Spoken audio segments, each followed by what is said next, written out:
আস্তে আস্তে দরজা লাগাই দিচ্ছি, তুমি করবা। তোমাদের কাছে আমার কোয়েশ্চেন, এখানে কি করার কথা বলা হচ্ছে? For watching. ইচ্ছা করে ব্রেক করে শেক করে দেখাচ্ছে। তোমরা যদি মনে করে থাকো দুনিয়া সবথেকে ব্যাড ব্লগার্স হচ্ছে কাপল ব্লগাররা, then you guys are fucking wrong. তোমরা মেবি তাহলে রাসেল ডিটিএস কে দেখোনি, যে তোর ভিডিওতে স্ট্রাগলিং মডেলদের অল্প পয়সায় ভাড়া করে নিয়ে আসে, তাদের সাথে স্ক্রিপ্টেড ব্লগস তৈরি করে। But that's not our problem. টাকা খরচ করে মেয়েদের ইউজ করে ভিউজ কামাচ্ছে, that's completely fine. But the problematic thing is মেয়েগুলোকে সে খুব বাজেভাবে সেক্সুয়ালাইজ করছে। এখন তুমি আমাকে নিয়ে ঘুরবা, সারা রাত ঘুরবা।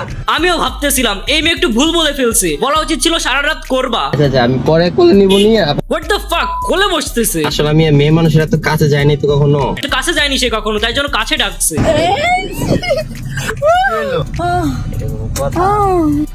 এই মিমটা কিন্তু আমি অ্যাড করিনি, এই ছেলের গার্লফ্রেন্ড অথবা যদি বান্ধবীও হতো, তবে এই ছেলে কখনোই এরকম সেক্সুয়ালাইজিং মিমস ইউজ করতে পারতো না। 2 টাকার ভাড়া করা মডেল নিয়ে আসছে ঠিক আছে, কিন্তু এইভাবে সোশ্যাল মিডিয়াটাকে নোংরা করতে থাকলে আমরা দাঁড়ায় দাঁড়ায় দেখতে পারি না। এদের ক্যান্সেল করা উচিত আমাদের।